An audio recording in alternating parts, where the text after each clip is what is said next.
Hello and welcome to Matatika's 8th LinkedIn Live. In these sessions, we explore the tools and technologies that you and your teams use to deliver data value to your business. Now, don't forget, this is a live event, so you can ask questions of us. And we really love those because it puts us on the spot and helps us, stay on the topics that matter to you.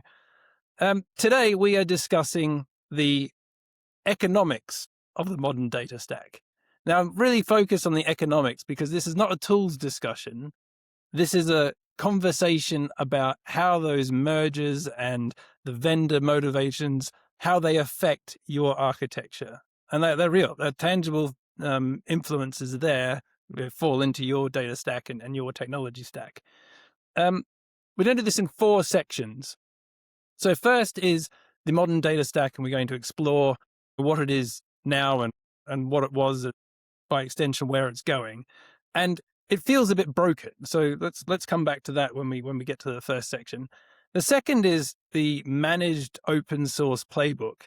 Now you can see by the speakers that we are absolutely primed to dig into that, and I'll get to intros in a second.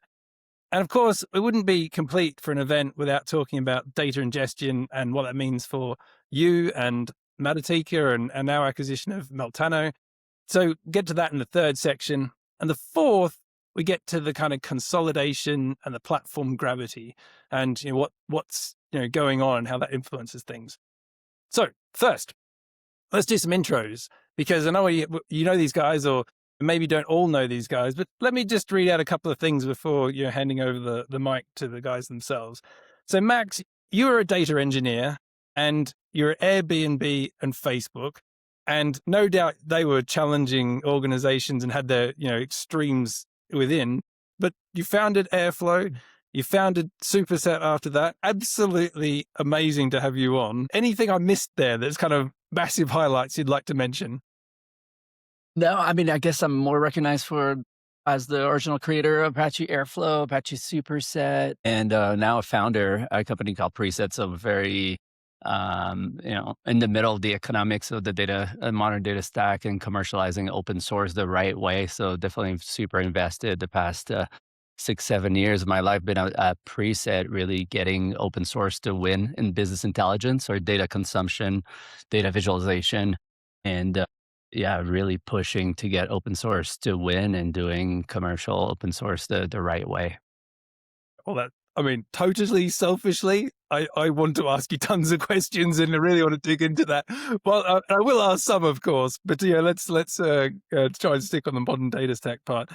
But you're a data engineer at a healthcare startup and at GitLab, and you're a contributor to DBT really early on, founder of Meltano, founder of Arch, and now you're at Astronomer, a very well-known managed Airflow platform. So absolutely amazing to have you on.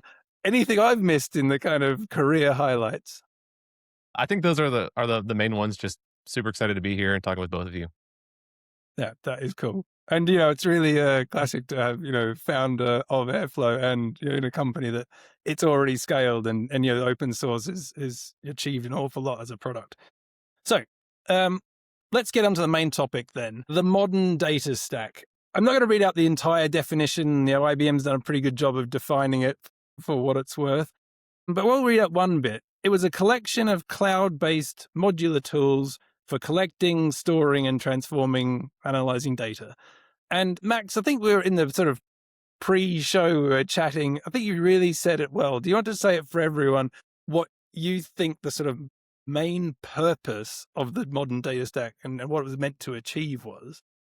Yeah, so there's some big factors happening. I think originally we came from a more consolidated, potentially simpler, more monolithic stack. But in the past, you would have mainly 3 tools. You need, a data warehouse, so a database vendor, maybe some tools coming from that database vendor, an ETL layer, so call it the data stage informatica, traditionally, and then the BI layer, or data consumption, maybe we call it these days. So you had kind of 3 vendors. But then there was a big push to the cloud, right? So we needed, these incumbents were very stuck in the desktop era, and we needed to move to the cloud. Everything, maybe data is always 3 to 7 years behind the rest of the stack. So the move to SaaS was already pretty self-evident and happening across tooling, but had not necessarily happen on the data space as much. So there's a push to the cloud. I would say like there's this idea of like configuration as code. So Airflow was one of the early tools that really embraced configuration as code. We saw infra as code happening at the same time too, but there was a push for that. There was a push for open source and maybe like this idea of like data sovereignty, like to say like I want to own my stack. I don't want to be held captive by my three vendors. So open source and SaaS and pay as you go, some of these ideas were really, or it was really time for people were looking that way, and people probably wanted to compose their own stack. So the VCs seeing this opportunity too came, and that's part. I think that's part of like where it came from is the VCs saw the opportunity and invested very heavily, perhaps like too heavily, finding people like me, like, looking at the GitHub repos that had traction or not even had traction to figure out like who can we go and fund a bunch of companies. And then I think there was like also a trend of like just data teams are getting bigger. There's also more specialization. So we saw the rise of maybe new specialties, right? Maybe you're a data ops, the roles like data ops, or the analyst engineer, right? So more specialization and potentially tools that align with these new specialty. So what we saw emerge is like 12, instead of like 3 categories, they have 12 categories, and now like 6 companies funded for each one of these verticals. Maybe there's too much funding, right? Too much fragmentation and sprawl as a result. But like 2020, 2022 was there's a lot, money was really cheap, and the VCs were just all right, I fund you. So that's kind of what happened. Agree. There were actually quite a lot of different forces. But if I summarize a little bit, like building and modular, that was definitely a motivation around, the cloud was a new domain and we needed a kind of new stack for that. I guess that was probably the time you were at GitLab. Tell us a little bit about your experience then, what it looked like, and maybe like why you were even contributing to DBT. And Yeah, so it's interesting because I was definitely a practitioner during this time, pretty early to Redshift at the healthcare startup that I worked at. And at the time, it was like, okay, Redshift is great. We connect to it, via the cloud. We have like some jump box for security reasons. But I was like manually orchestrating these SQL queries to I had to run them in a specific order. And I was working with some amazing engineers, and I'd look over the fence and be like, where are all these tools that you guys have? Like, why doesn't this exist for data engineers? And so like part of the reason I was super excited to join GitLab is like, oh, GitLab is great for software engineers. Maybe if I go there, we can apply some of these same techniques to the work that data engineers do. And I'm still passionate about that, like bringing software engineering best practices to data engineering. And so I was early to DBT. They were already kind of using it at a very early stage, and I just kind of latched on to that. Was very fortunate to be involved with that. But these tools were transformational for practitioners. It met the hype, I think, in certain instances where I moved us to Snowflake. We were on DBT. We were running Airflow. We had Meltano, but we were also using Stitch, and we had Fivetran a little bit at GitLab. And they worked well. And if you paid attention to them and hooked them up, this was a great experience. It allowed us to be a You small froze for team. a second. Just I forgot. yeah, it's really live, everyone. You froze for like live. 5 seconds there when you were talking about. I froze. I'm so sorry. What part do I need to repeat? Just what you were using for data ingestion. So I think what was really good is you were telling us about what you were implementing as a stack. And I think that's really great context because it seems to pretty closely represent what the stack was at the time, what everyone was choosing. So yeah, if you could just start from what the stack was. Yeah, we've got this big storm rolling through in Texas. I don't know if anybody's aware. Apologies for that. We were this was 2018, 2019. We were on Snowflake. We had a mix of EL tools. So Meltano was very early then. We also used a little bit of Stitch, a little bit of Fivetran, which I think is pretty common for folks to kind of mix and match these tools. We had Looker, and we were using DBT open source, and it was a great platform if you were a solid data team. And I was able to hire a fantastic data engineer and a fantastic data analyst. And the 3 of us were like a powerhouse on this stack. Costs didn't get out of control because we paid attention to it. And these tools, I think, really, really are great. But like with a lot of things, there's the potential for overruns. There's foot guns and all of these things, and you can make mistakes.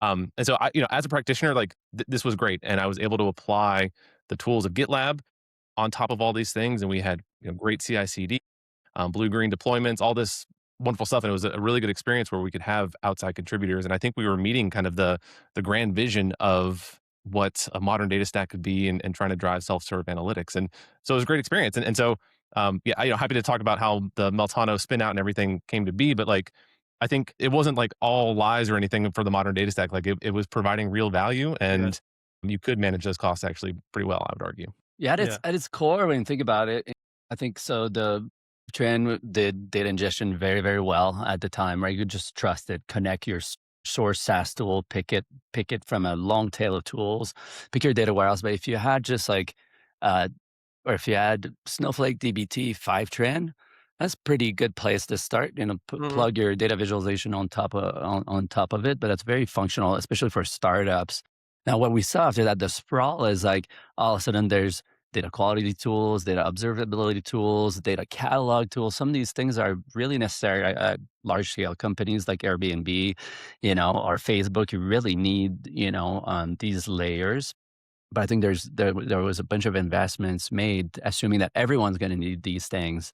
And all of a sudden you get closer from like 3 cohesive tools to like 5, 6, 10, 12, and then, all the account management and the API keys, and try to connect these 2 tools. There's like data fragmentation, metadata fragmentation. And that's where like people are just like, okay, do we need all this stuff? Yeah. Yeah, definitely. And I think that definitely my recollection was that was like the most common choice, kind of Snowflake, DBT, Airflow, and a little bit of like whatever BI you happen to have or fancied. One of the things that seems kind of now, with a lot more tools in every single space, the mix and match is there's lots and lots of overlap, and definitely not as clear what the kind of like choice for everyone would be. The thing you said sort of pre-call, Max, is you said your own internal infrastructure at preset was probably now starting to show a little bit of sprawl. I mean, okay if you don't want to, but like maybe it'd be interesting just to hear, like, even though like clearly exceptional like data engineer and put these things together, it still ends up like being a problem, if you want to visit Yeah, that. and some of it is like it's so easy with SaaS to just install a new tool or try out a new tool and start relying on it. So, you look at a high touch segment, Fivetran, then you're like, well, this Fivetran connector is not that great. So maybe I'll use a little bit of Airbyte or Meltano or some other things. And over time, it just complexity crawl. We were talking, but in the beginning of the call, I think we should talk at some point about the postmodern data stack, like what AI come in, Yeah. what does that inform in terms of the move? Is there an opportunity to simplify or to get some AI help in the right places so that you can contain that sprawl to a certain sense? But I was like, is there any systems we can get rid of? And I think we talked a little bit about it, but it's really expensive to refactor or shed anything to go back in your stack. Be like, okay, can I live without high touch? We just use one connector. Maybe we don't really need it. Uh, get AI to write a script and something like that. I don't know, but in general, I think it's just like, okay, let's just stop the creep of the complexity of the stack, Yeah, maybe. yeah. So I guess that brings me to the kind of challenge I want to put to you guys.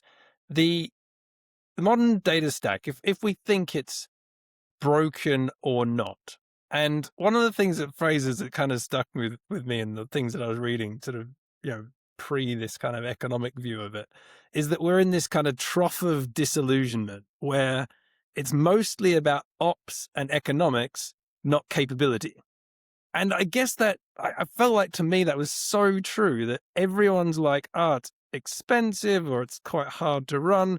There's not much new stuff that it's doing. Like you mentioned, a little bit of AI and some capability there, but actually a lot of it is just like swapping out, and kind of maybe that's some of the forces of the consolidation of stacks and in companies.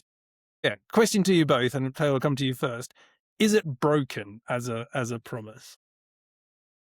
My gut is that it's not broken. It just depends on your it depends on so many different factors, whether your company's like large or small, how much you're reading into the hype on different things. I think there are I mean, we go through these cycles of like consolidation, bundling and unbundling, right? Like that's kind of a common thing. I think the if you take an optimistic side of 2021, 2022, all this VC money, is it did allow a lot of experiments to be run. And if you view a lot of these companies being spun out or new open source projects starting, it's experiments on what do people find valuable? What is a good user experience? What if we tried to build stacks like this?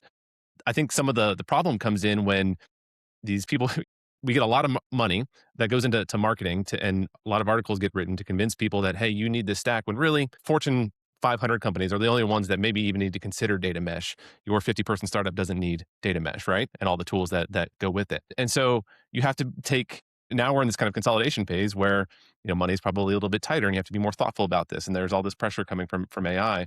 And so I don't know that it's broken. I think any good engineer can make a solid system and rework it. But the magical promises, were never real of, hey, you just plug in all these tools and suddenly your organization is going to be data driven. Like there's a culture aspect, there's a discipline aspect to it. So, as with anything, there's some nuance. I'm still, I work at Astronomer, and I'm bullish on what great data tools can do for organizations, but they're not, magic Legos that when you plug them all in, you're going to get this masterpiece. Yeah. Yeah, I'll try to add on. It's quite balanced. And how did you, Max? Like, is it Yeah. broken as a promise? No, I think the tools individually, are highly functional. There's definitely some overlap in functionality and maybe like fighting for the same metadata, right? Overlap of like your data quality tool, your data ups tool, your data catalog probably all share some degree, some metadata. I think the real problem and really where people got disillusioned is around the fact that it's super easy to add, and then it requires like what I call chicken wire and duct tape, right? So you're like, oh, let's just bring, let's pick up a high touch and rudder stack and this and that, and it's kind of super easy. It's pay as you go. I mean, it's a free trial. You get something running quickly, configure things, and then you kind of try to chicken wire, duct tape, make it work together, and then you get something that kind of works. And so the ball of duct tape just gets kind of bigger and bigger, and then within the tools, and so that's at the called it like architectural challenges. Then within each tool too. So in data, we have this problem where it's really easy to accumulate tech debt because data is heavy, it's hard to change. Refactoring data is probably harder than refactoring traditional software. So then you just like end up with like accumulated tech debt within each tool, and then at how these tools are connected together. So then at some point you look at your ball of duct tape and you're like, what the heck, And then you try to think of a plan of like, is there even a way that I can remove some things and then just acknowledge, don't touch it, it's held together. So I think like maybe like a clear direction is like, okay, well, let's not add on to it. Let's try to be like net, not additive or net, simplification. We can't add more complexity. Like we have reached complexity limitation of like anything that we add to it puts the whole ball of duct tape under more risk than it is today, right? So people are like kind of stepping back, they're like, don't touch anything. And then, I think that speaks to the data teams having troubles delivering. That's in some cases, right? Where you just paint yourself in a corner in some way with complexity, bunch of tools. One thing I wanted to mention, it's like a way that you can experience, the problem of like having embraced the modern data stack too much is you end up with 12 UIs. To get anything done, you need to go to your data catalog UI, to your BI tool UI, to your DBT cloud UI, and then the Airflow job that tries to orchestrate these 12 different tools, and then you don't have to log in anymore, or use a service account for one of these things. And you're like, who's got the credential to this damn thing? So I think people are in that space now of like kind of having reached the wall of complexity where it's really hard to do something new without breaking other stuff. Yeah. And I'm not sure exactly what that informs. Yeah. Figuring out the root cause analysis of anything can be challenging when you're, like you said, you're jumping to a million things. It's, okay, this Slack alert, where does that come from? Who owns that? Oh, it's a service account from somebody who's left the company. Oh, great. Now there's a million things to worry about. And possibly a little bit off my own script here, but I see that like one of the things that you just described there is because the interfaces are not that well defined between the different parts, it means they're a bit jagged and quite connected.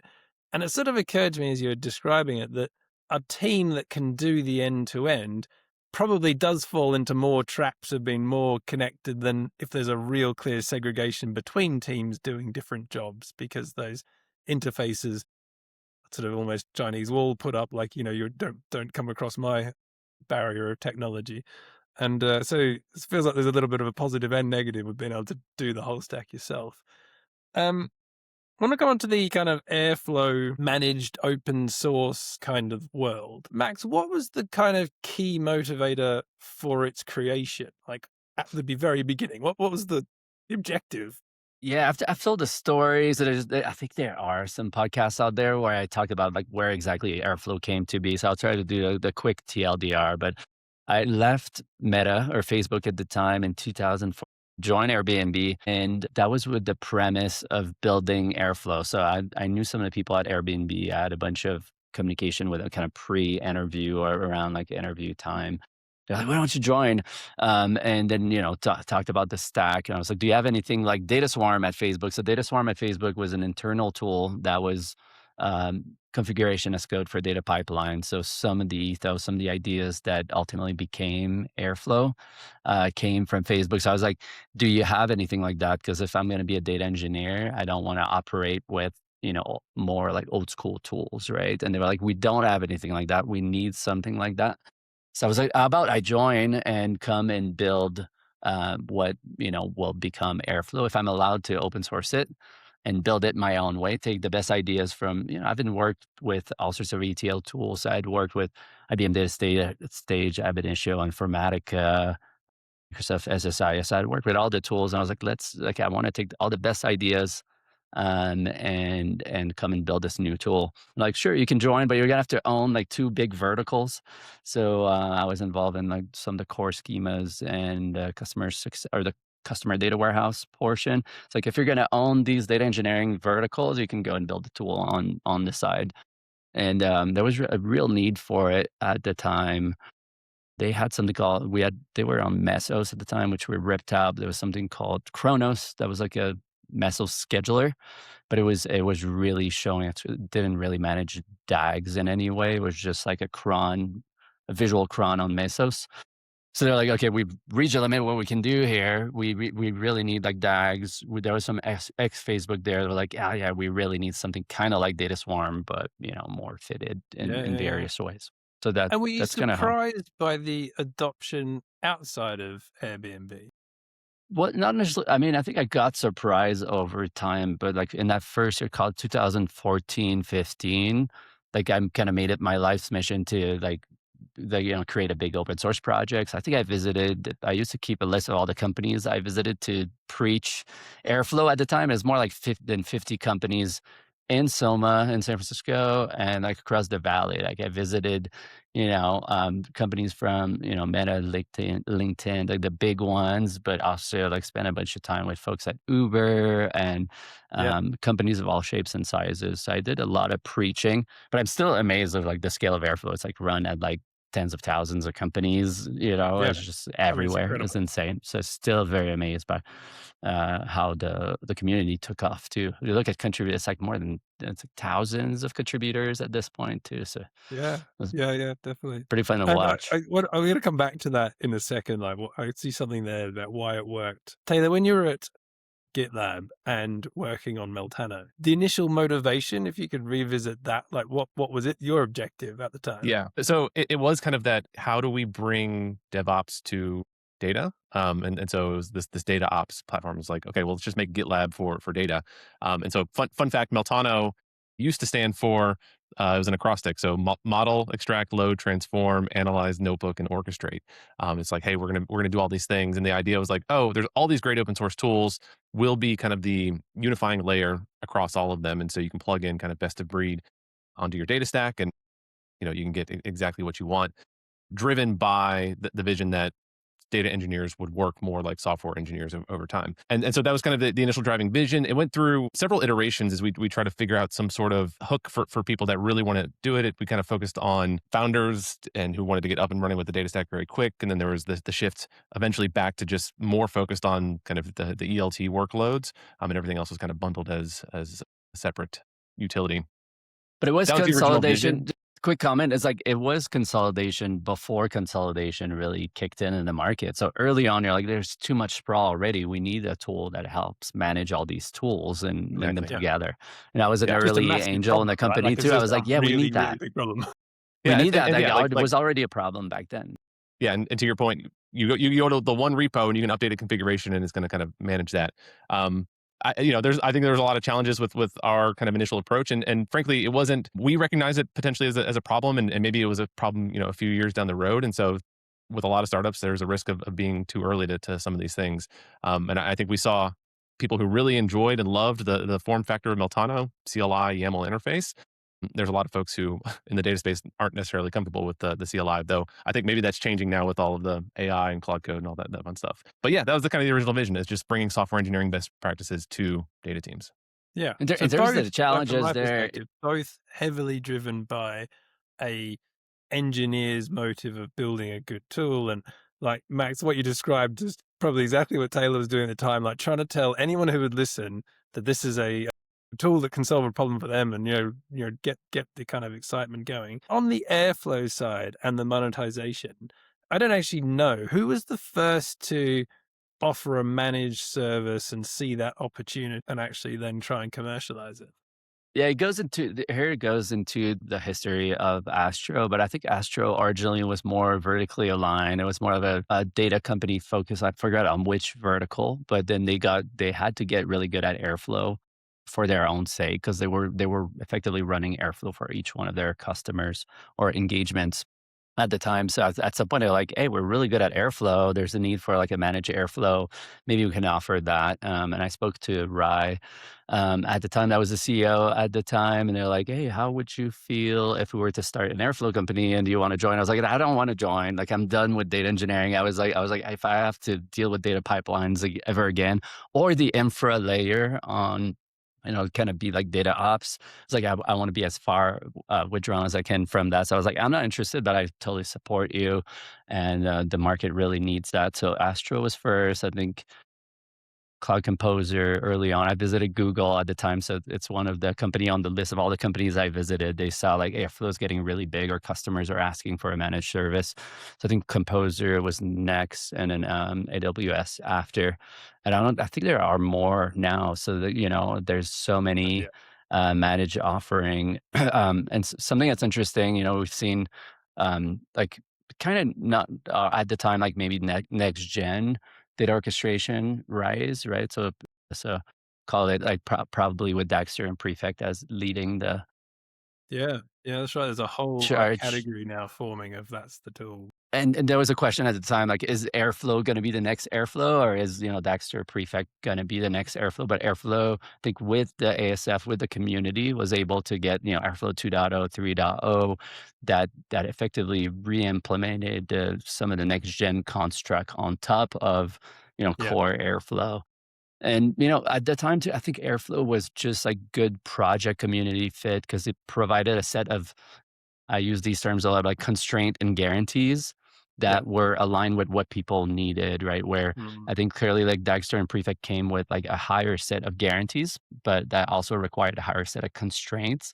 And people are like, okay, well, do I want to subscribe to a bigger contract, or do I want to only do it for some areas in my data? So I think like over time, Airflow grew to offer more constraint and guarantees Yeah. so people could opt in, where it makes sense, where they want to have that level of rigor.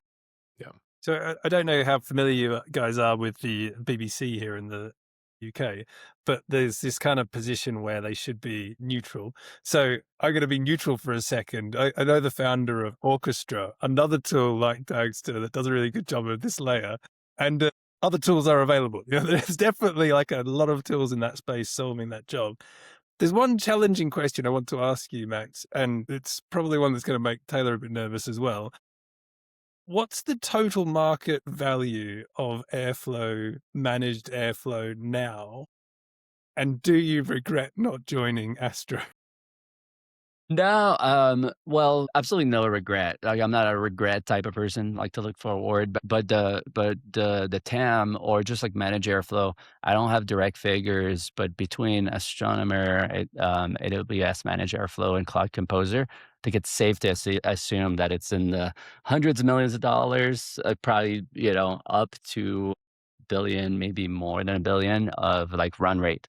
So it is a gigantic market. Now keep in mind that this would be like not net, right? So that's not margin. I think like running these tools they're fairly like lower margin. I would say like less than 50% margins, but it's still like a gigantic market. Personally, no regret. I was really saturated, like I said before, on like everything data engineering Mm-mm. for the reasons that are now emerging. Maybe like I was just like five 5 years ahead on like just getting indigestion and acid reflux while thinking about data engineering. Now the market as a whole maybe is getting kind of there. I was like, if I have to write, a lot more SQL, I'm out. Like I'd rather like live in a trailer park than write more SQL. I was just done.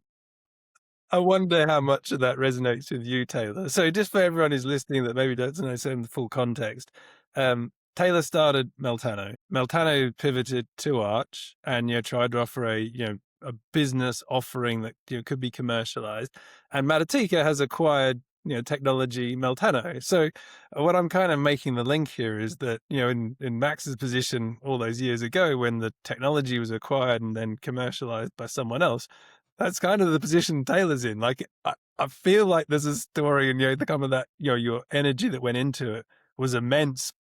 Probably also you reached that point where it's like, I just don't know if I can do the next, and how this can work. Yeah, there's a lot of threads I can pull on there. I think, towards the end with Arch and Meltano, we were a VC backed business, and I think with that comes a certain amount of pressure to grow, to find the market, to find the pull there. Uh, the incentives aren't there to build a sustainable business around an open source project, which I think is totally doable, but not in the kind of, hey, you've raised millions of dollars, investors are going to want a return on that, and can you build that on the backs of this particular open source project?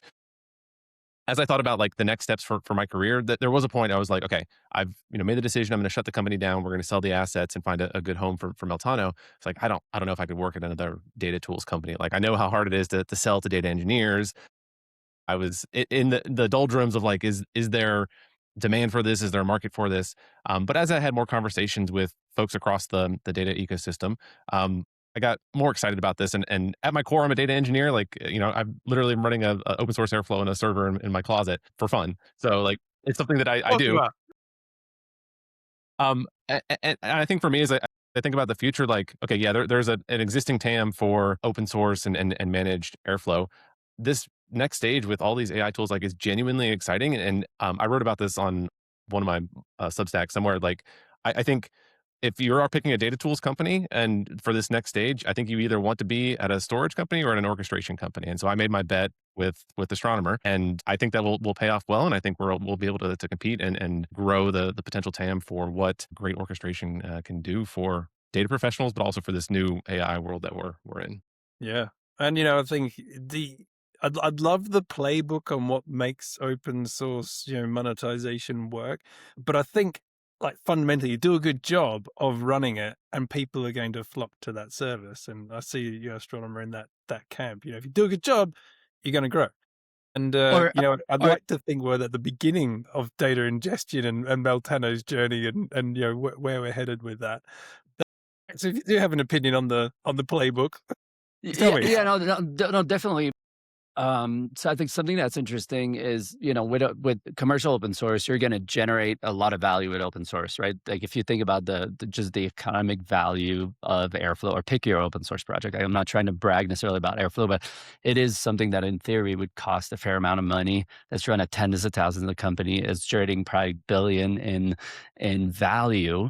But then commercial open source, you have to accept that you're going to generate value and you're going to capture a subset of the value. So you have a pie and you serve yourself a slice of that pie. And as a commercial business, a commercial open source business, you have to think about, do I want to grow the pie or do I want to grow the size of the slice I'm going to serve myself? And if you get too greedy And we've seen that happen in all sorts of, open source, commercial open source setting. You get too greedy on the size of the pie, the economics of open source don't work as much anymore. So if you have to balance like how greedy you're gonna be. If you serve, half the pie to yourself, like someone's gonna fork your project, and if you change the license, you're gonna upset some Yeah, yeah. people, and like Amazon's gonna fork your thing and say we are the true open source, remnants of Elastic or whatever it is. But I think the point is, I think one of the challenges we've seen is the pie in some of these companies that got funded was not big enough. Right. So you're forced, if the pie is too small, if say, pick your data open source project, but if, I don't want to use any name because like, I don't want to upset anyone.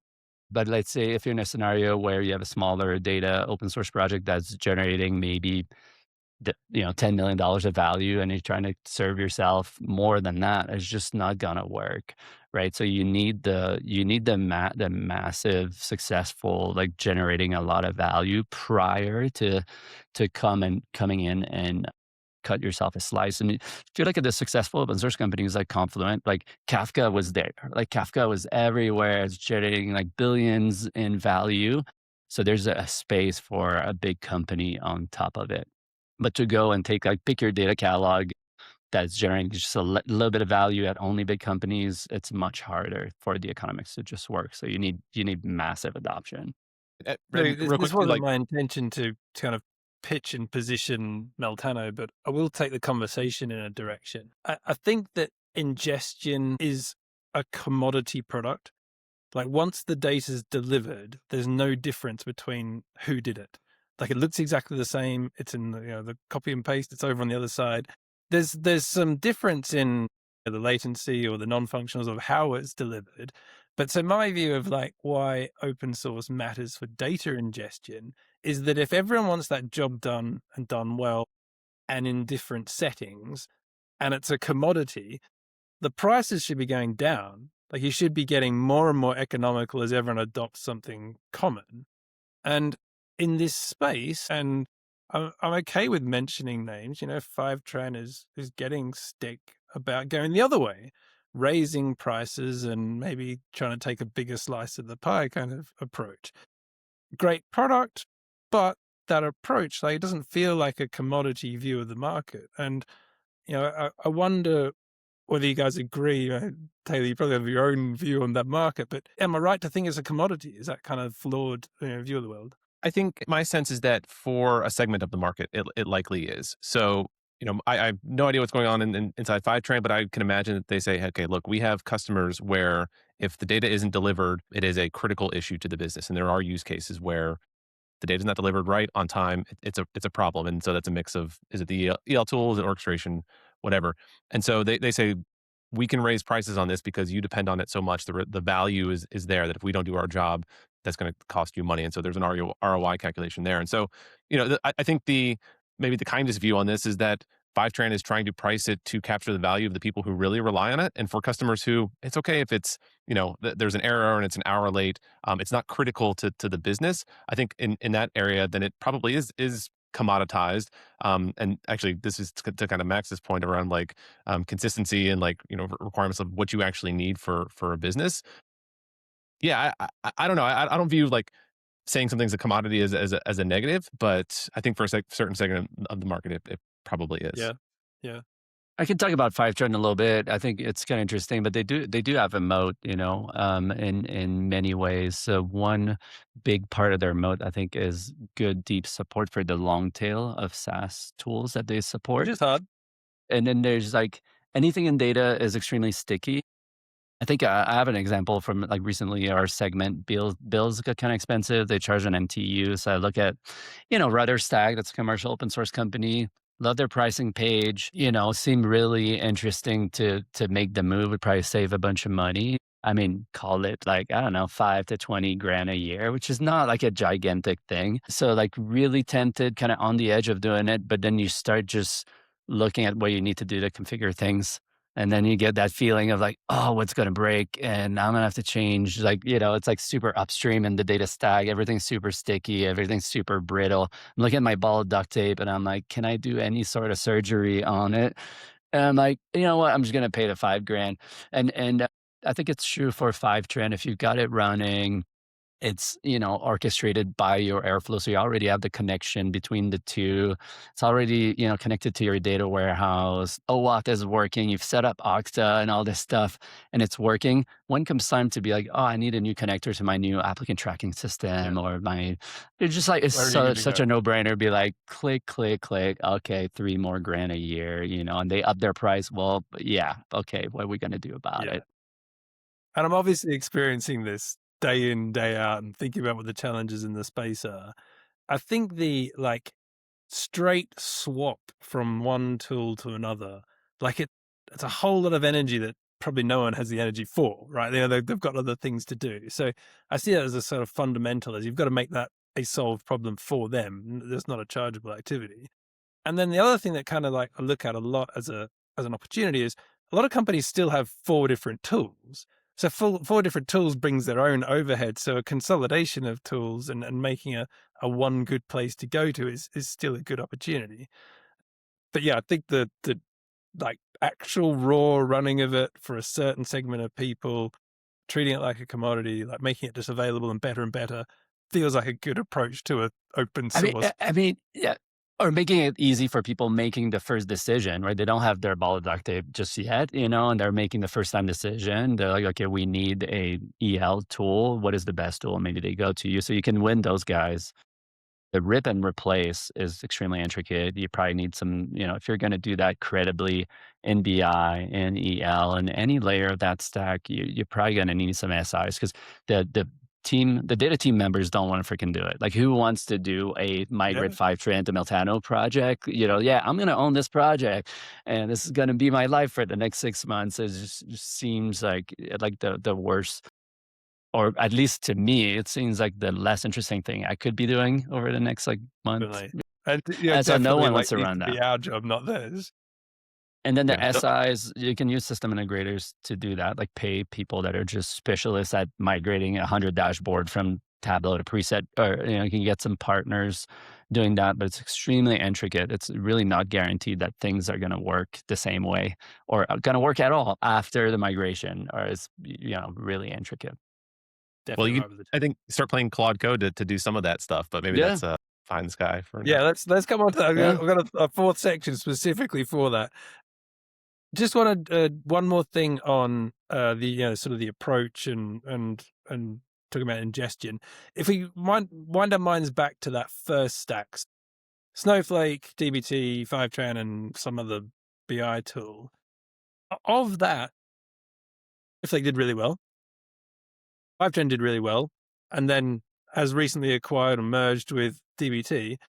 Arguably, DBT did less well than, by comparison, was kind of more open source focused, and Fivetran quite proprietary. I look at that as a kind of questioning what's the right model there, because of the three, DBT probably didn't capture as much of the market, didn't have the biggest valuation, the greatest recurring revenues of the three, and yet is probably doing just as important and powerful a job as the other two.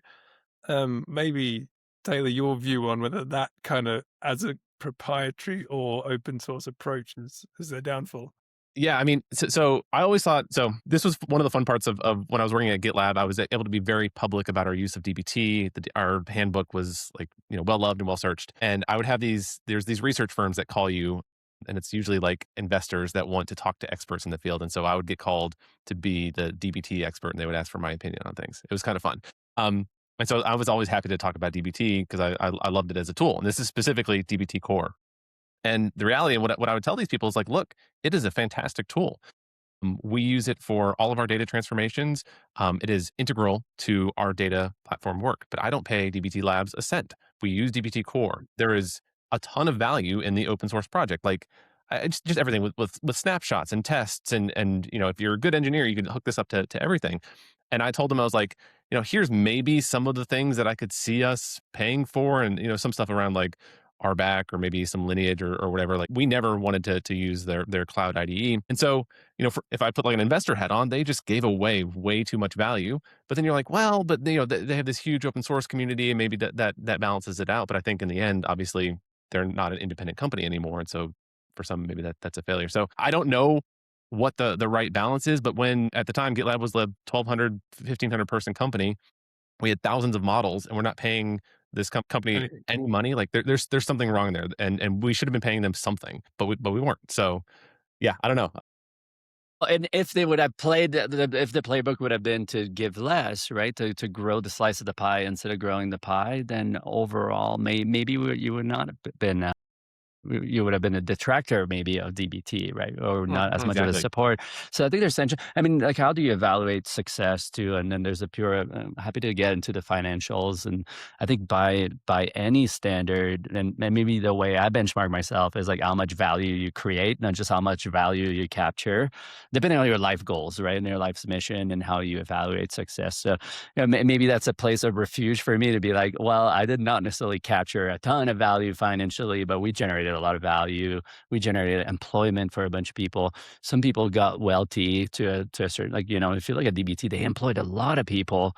They created a lot of wealth for these people. They provided jobs. They provided solutions that are, we They have solved the problem. 600 DBT models at preset, and we're a small company, right? So it is like by any metric, I think, like great success. And I think on the wealth front too, I think people made money, like just financial. Like, I don't know the economics of the merger, but I'm certain, there's a bunch of people that got some shares that are worth something out of it. There's Yeah. some VCs that are pretty happy about, what's happening with the company and their portfolio too. So yeah, there's other examples that are, I would say there's a graveyard of, modern data stack companies that if you compare to DBT is probably like, somewhere up at the Yeah. top or Yeah. in Yeah. the first tier for sure. And I maybe, speaking purely for myself here, but I feel like maybe we are a collection of people that are a little bit differently motivated. We're engineers who actually value solving that problem enormously, and probably that is its own measure of success. The wealth side of it, it's a outcome to keep going or keep doing what you're really enjoying, but actually like not the only goal. And that's probably an engineer's mindset, I feel, perhaps. And maybe like a crazy take on it too. If you look at and I don't want to diminish what DBT is, because it's easy to simplify. But if you think about what DBT is, it is like a well-designed CLI with like Jinja and SQL. Right. So it is like little more, and like it has grown to be so much more than that. But at its core, DBT core, you can probably rewrite 80% of functionality in a week with Cloud Code, and I think it gets really complex here and there. But the core functionality is simple. So there's something to be said about something simple that just addresses the problem, like just is just fitted to what people need.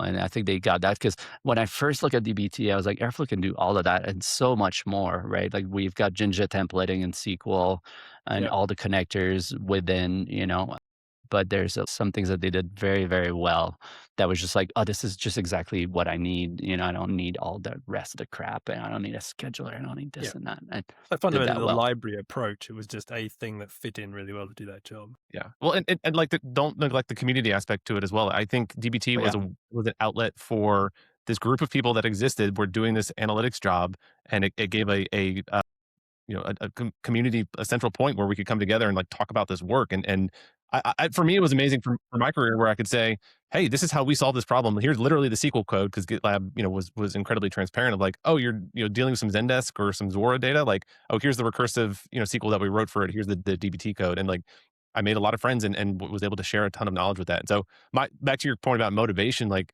for me, I get a lot of value and joy out of creating something and creating value for other people's. And Meltano, like I'm incredibly proud of the work that we did, and people from all over the world, like, oh, we use Meltano at our small company. I've had people in Africa tell me that they use Meltano, and I think that's the coolest thing in the world. And yeah, we didn't capture all the value, but like a core thing when I was shutting Arch down was just like Meltano needs to not be abandoned, and that was a big concern of mine. And thankfully I found Monatika and Aaron and the team, and I'm so happy that gets to continue and people get to find value on it. And maybe it's it'll never be as big as DBT or Airflow, but it solves a problem for a group of people, and I'm proud of that. Well, let's hope it might be. But Yeah.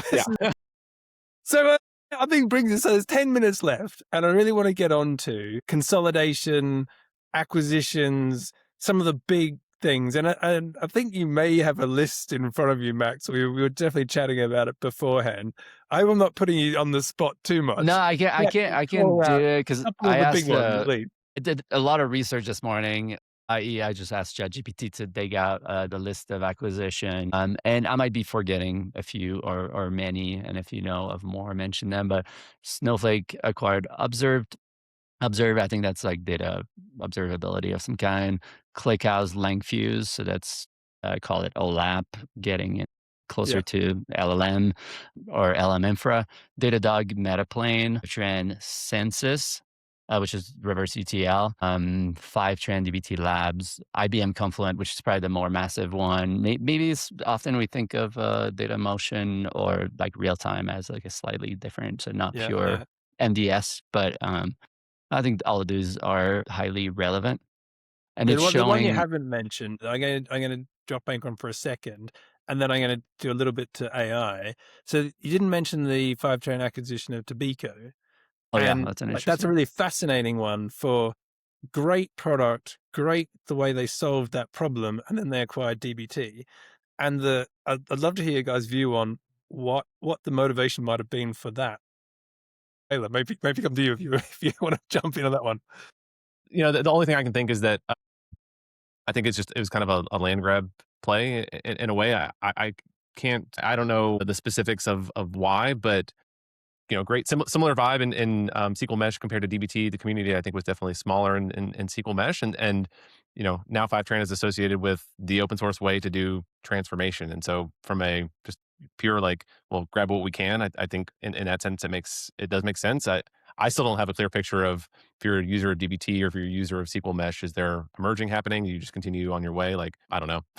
Yeah. Yeah, well, And I this is have a a nice take on position it. about our position. We can just commentate. So yeah, Max, what's your view? I've got no insider information too, but like my best guess, it's totally speculative, right? So like, don't take this for as like true information, but maybe leverage for negotiation, right? Like the way like M&As happen, you're like, okay, well, a company wants to acquire a company in this space, and maybe you talk to a bigger one, and then the deal is kind of hard to get to, and then you say like, I'm gonna go date this other person. This person gets a little jealous, and it's like, oh, well, all of a sudden I'm ready to comply with. So it could be, mergers and acquisition sometimes happen that way, where you Mhm. see, a double take or, Yeah. certain move So like that. Tobias, if you're watching, I definitely want to have a beer and chat this through. So for everyone who's like not fully like understanding some of the intricacies, George, owner, founder of Fivetran, also investor, owner of Tobiko, acquires Tobiko perhaps in a play to like make the DBT acquisition more profitable. Or these are It's like, see, fascinating, we don't but really need you all that much. Like, we're okay, but like now yeah, maybe we can yeah. work out So, something. but then that clearly changed the technology stack. If you've been SQL Mesh like down that path, love it, and then oh crap, someone's like acquired my product. Like it affects what your technology stack looks like. I want to come on to AI. We've only got like literally 5 minutes left now. Any of these acquisitions, and maybe I'm leading the witness there. How does the modern data stack look with AI on the horizon? So maybe you jump in and it's going to give your view of what these look like and why. Yeah, so we've seen like maybe 2025 was the year of like MCP getting into an existence, and the first wave of MCP tools, kind of shitty MCP tools or experimental MCP tools.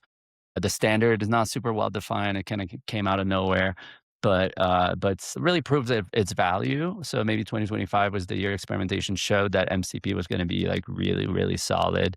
We've seen the first glimpse of what you can do when you put Claude Code on top of your data pipeline repository, like wherever your DBT models or Airflow pipelines live. You fire up a Claude Code, maybe you connect it to a handful of MCP, maybe the preset MCP, superset MCP, the DBT Cloud MCP, and you start to see really good glimpse of what you can do, what you can achieve with AI, with a collection of MCP tools. So I think setting up, I think this year is largely around picking your agentic coding tool on top of your data pipeline repository, connecting it to the latest, greatest MCP. Maybe you write your own MCPs or MCP proxy And then maybe all of a sudden you're able to manage this ball of duct tape, a little bit like much better because like AI can just go across the tools, across the MCP, Yeah. across your code, find the Untangle lineage. extremely well. The magic is like amazing. I've had like crazy magic moments. I think I gave a talk or two of like glimpses into what it can do today. And it's kind of where we're going. So go all in on agentic tool plus MCP, I think. So Yeah. I'm You really must have excited. a view, Taylor, a very strong view, I imagine.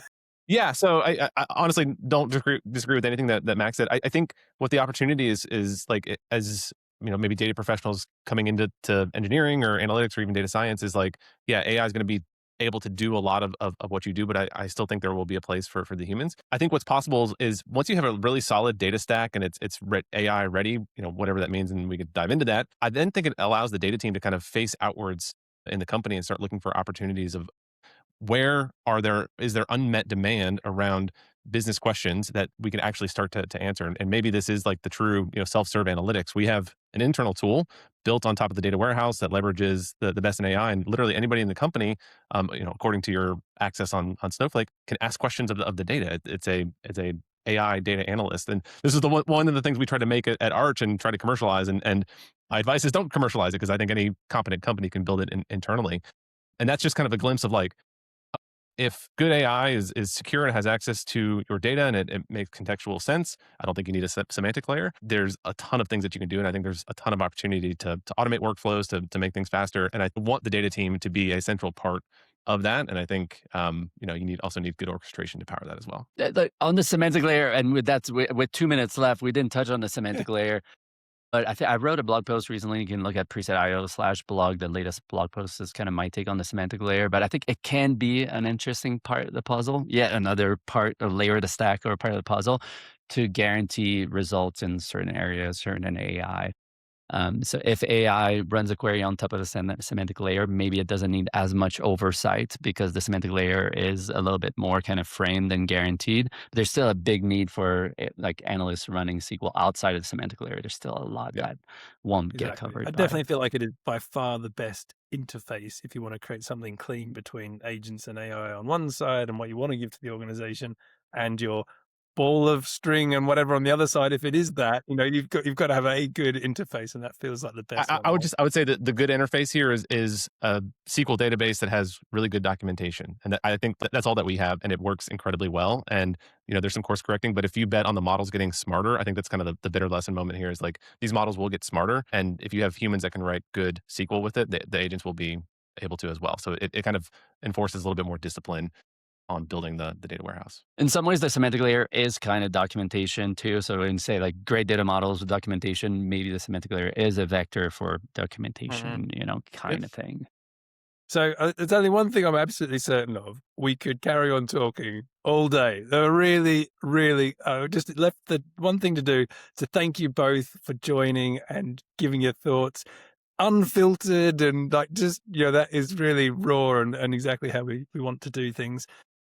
Anyone who's listening, tell your friends, share it. We do these every month, and value you joining. And 300 people is a new record for us, and I feel like we might be doing something right. But yeah, thank you all, and thanks again, guys.